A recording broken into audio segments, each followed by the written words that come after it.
I get the cheat code, I'm a beast. They said they'll never let me out of lease. Stop all the cap, I'm just tryna see. You really back what you talk on the beat. They put me in, I'ma walk on the beat. I eat my plate and it make me obese. I been pushing lyrics like a Kingpin. And when today we got no Oh, welcome to the cheat code. Sorry. Dad. What's happening? Gramps. I'm going to drop my new album, call it Gramps.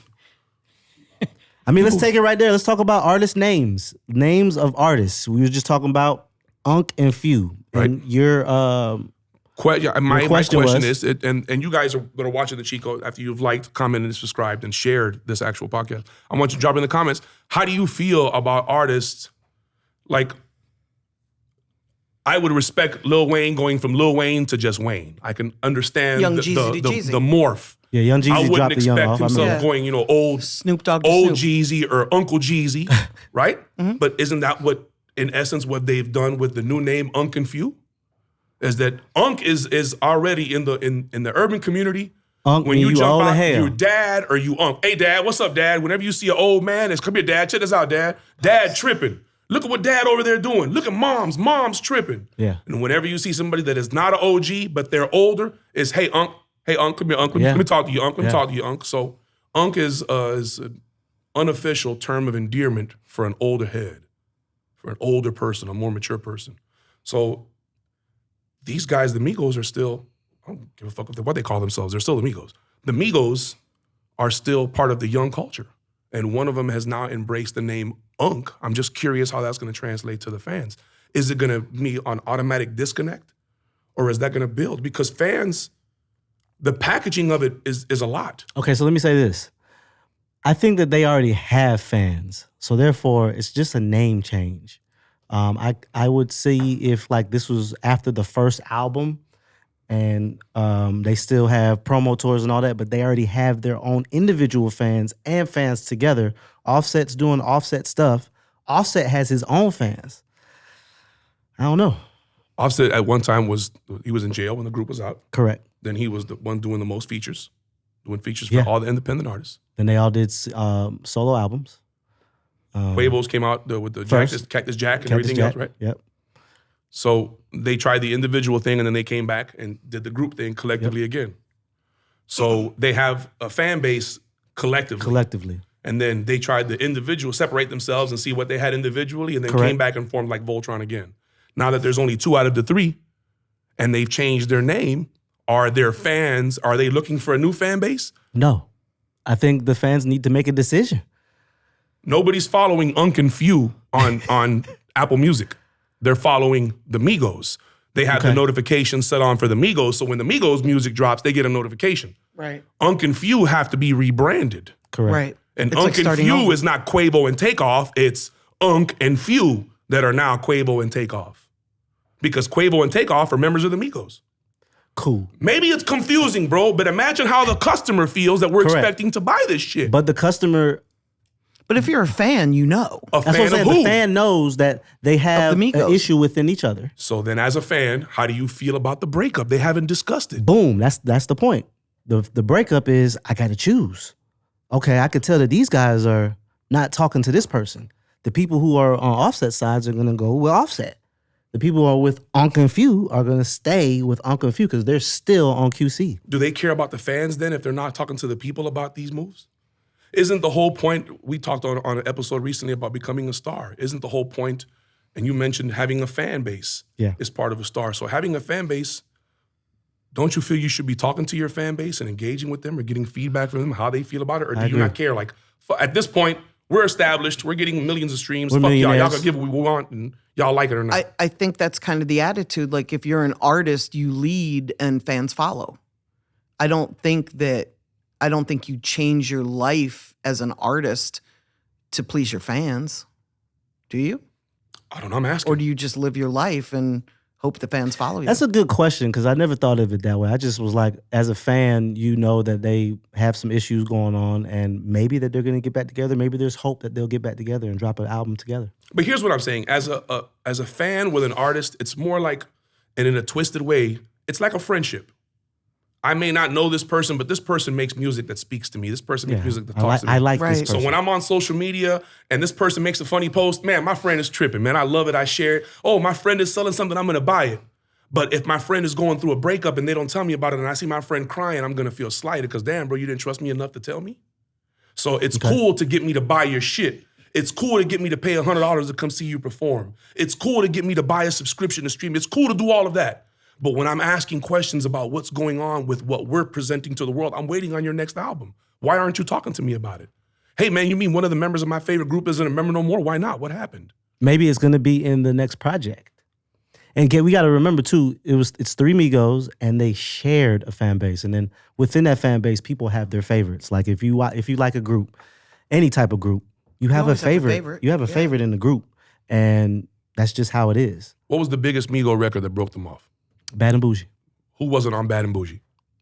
Takeoff. I'm just asking questions, bro. Because I would if know. their biggest record I'm didn't in the have all documentary. three of them I'm in on the Migos there. documentary. I would know. If their biggest record didn't have all 3 of them on there, see, this is where it gets cloudy. And the only reason I opened this can of worms was because names, uniformity.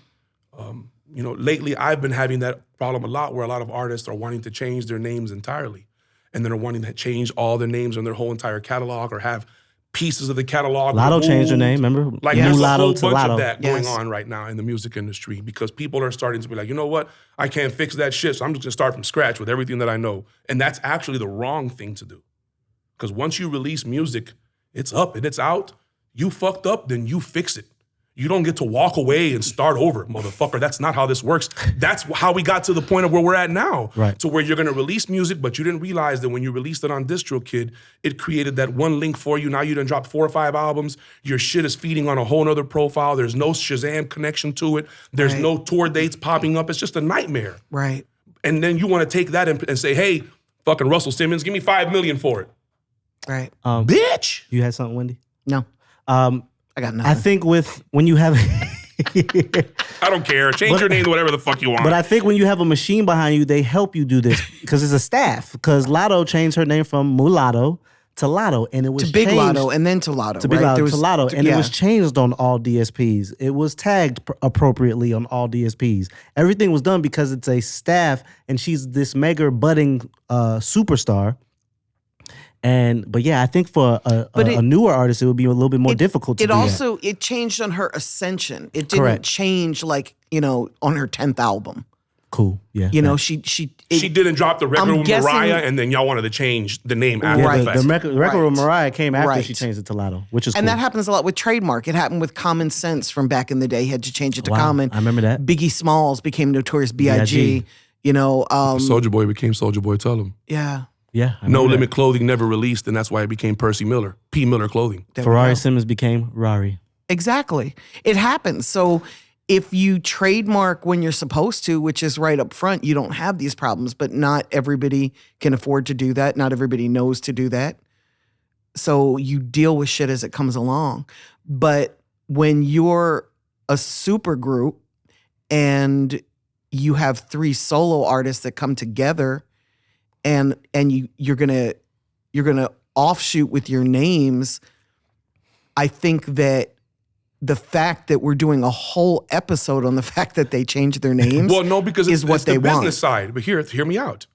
Contractually, what does that contract look like? Because they're Well, not the the Migos, contract- they're that unconfused. doesn't So is that matter. new agreement? No, because they're signed as their government name, publicly known as. Correct. And that contract is for however long it is, no matter what their name is.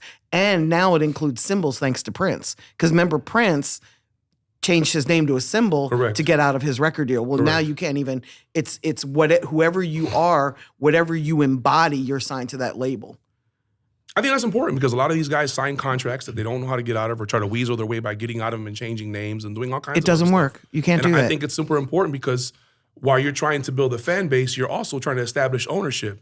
And Correct. could you imagine having ownership and a fan base and then being like, you know what? Fuck it, start it over, change it all. I don't like this shit. I want to be somebody else. This guy here, he's a fucking crab, and I'll be damned if he eats off of me. So I'm changing my name to whatever the fuck I want it to be because what? Yeah. What kind of a nightmare? A huge nightmare. Yeah. It's a branding nightmare. It's a contractual nightmare. It's a judicial nightmare because everybody's suing everybody. There's no winner in that. Maybe the lawyers. I want to know about how the fans, that was my whole question is how would the How fans fans feel about it? Because the fans I guess are the we have ones to that have ask to them. make the progression. Yeah. They have to I guess we have follow to the ask artist. them. You We can see can't- them. You can see them in the comments on some of the guys' page. Hey, what's going on? What's going on? Yeah, they'll talk about it. Because there are some people that really like the three of them together, Of course. and not separate. They will talk about it. They're just hustlers. They're not going to talk about it where they don't get paid for it. They're either going to talk about it in a book or another documentary Or in the music. in the music. They're going to talk about it where it makes them money. If we're part of their team, if we're a part of the propaganda squad or the cleanup crew or the PR team, because every major label has one Correct. of those groups of people to handle Correct. shit for them. How would we suggest that they handled it? Hey man, y'all don't need to talk about this shit. Focus on what we got going on. We ain't got no time to address the negative shit. Let the media play out. We just got to give the best music possible to the people. That's exactly what I say. Just give me a hit. That's what Lotto did. A She hit gave can us big cure energy. Cancer. A hit record can cure cancer. She gave us big It changes energy. everything. A lot of labels deal with it by just saying, okay, you know what? We'll just let you go over here and now we'll focus on this artist. And we'll put all of our money into this artist while you guys are over here figuring out your squabbling. So sometimes it can hurt your career because the label shifts their focus. I can't say that for QC because I don't know what they're doing. I would. I'm not even Are talking they about even QC. still It on could have been, QC? it could have been the fucking Tooth Fairy and the Easter Bunny in a group called, the Fantasies. I don't care. I'm just using it as an example because it's really I want to go to relevant. that show. It's really relevant because this is what would be considered a super. The Migos is one of the first groups to take memes to the next level. The first time you heard Bad and Bougie, bitch, you heard it with the Arthur meme. Yeah. You seen the Arthur cartoons dancing to it in the playground was the first time you heard that raindrop shit. So that was one of the first. They were kind of ushered in the meme era for introducing 2016. music. I remember. You know what I mean? And when the Migos dropped Versace, they ushered in the cadence.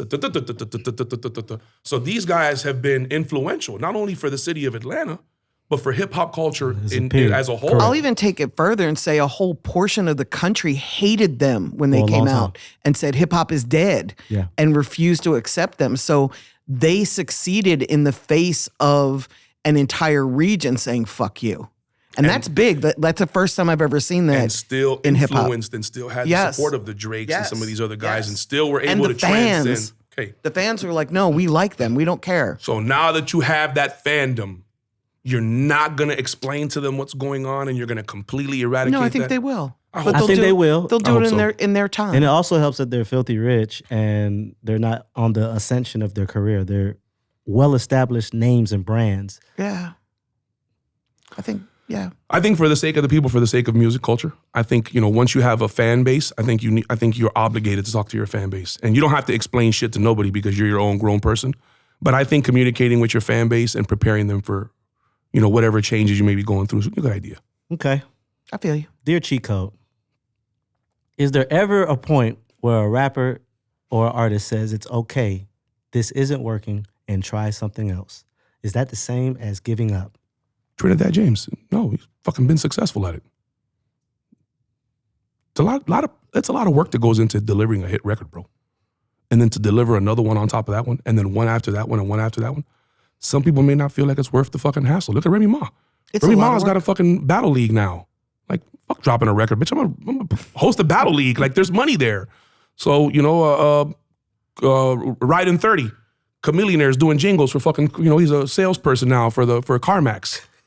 I mean, hey man, at the end of the day, bro, if it opens a lane for you, go on and do the next thing. I mean, Chameleonaire, he took his rap money and then went and Invested in tech. Yeah. and now he owns He made more money in businesses. tech than he did in music. Hey man, fucking Nas was one of the first guys that bought into the Ring camera. Yep. Some of these guys, had enough foresight and had enough disposable income where they could become angel investors or become investors in these platforms, and Shout out Anthony Saylor. it's taken them to different levels. So shit, the list of artists that have said, you know what, fuck this music shit, there ain't no enough money in it.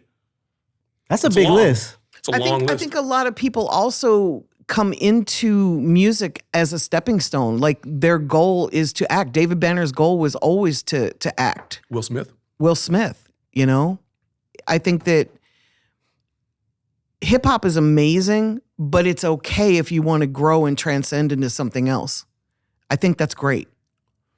I think that's the beauty of hip hop is that you can come. Hip hop is the epitome of coming and taking nothing and turning it into something. Correct. And in order to do that, you have to continue to do that. So you're not gonna turn something and then turn it into dust and then you're gonna let that evolve. And I think that's the proper transgression with all. Jay-Z is probably one of the best examples. We were just talking about that before the cameras were rolling. His verse on the God Did, like, if you really like hip hop music, you could listen to that verse and be like, what he says is so exaggerated, but it's the truth. Like, holy shit, you really did that. So as a hip hop head, you would love it. But a kid who's 18 years old is listening to it is like, what the fuck is he talking about? I think when artists in the beginning of their career, they're comparing themselves, and we talked about this in the previous episode, they're comparing themselves to the highest of the high. And sometimes that's very discouraging, which makes you want to quit or makes you question yourself. But I just say, learn to manage your expectations because, and don't be afraid to pivot. I don't think it's quitting. I think it's just a pivot and just being a mature adult and saying, yeah, this isn't working. Let me do something else. In the same field, maybe you might want to stop rapping for Rari Simmons. You might want to be on the radio. You're still in the music field. You still have a good ear. And you love what you do. You love what you do. There's nothing wrong with that. It's still around music. Maybe you might be a good manager. You may develop a good ear because you know how to make music. Maybe you'll be a good songwriter. Exactly. Don't be scared. But I have no respect for the people that pivot back. There's a lot of people that leave the music industry and then 10 years later say, okay, I want to get back into it. No, you made your decision. Fuck you. Because some of us withstood the beatings and stayed. Yeah.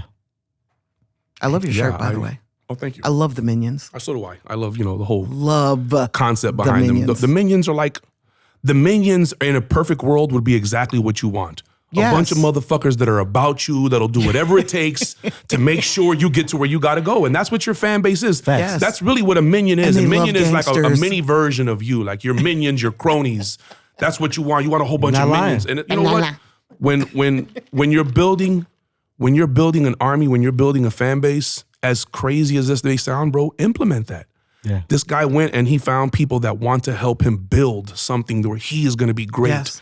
And that's great And love indicator him for you. And love him unconditionally. Like the true That's your mom's unconditional. job. That's your dad's job. Yes. That's your cousin's job. But if you're coming to these people and telling them you need help and don't know what you need help with, that's where you lose people, bro. I got kids, so I know I watched the Minions movie. If you ever get time, watch the Minions movie. Fans and Minions are looking for somewhere to go. They want They're the looking connection. for your music. If you watch the Minions movie, they lost their villain. Their leader, yeah. And they were looking for a new one. Right. Yes. That's what you got to do. They just wanted somebody to follow. People trick themselves out of the music business every single day. Today, there was an aspiring artist that is on the verge of greatness, unfortunately, will succumb to the streets. There is a great artist that's on the verge of greatness that unfortunately will succumb to law enforcement. There's things will happen every single day to eliminate people that are in front of you and people that were behind you. That's real. What you have to do is stay on course and know what you want and be willing to do what it takes to get there. If you're not willing to do what it takes, if you don't know what it takes, how could you be willing to do what you don't know you have to do? That's crazy. Cheat code. Cheetah Kodai. Get a cup, sweater, t-shirt or something.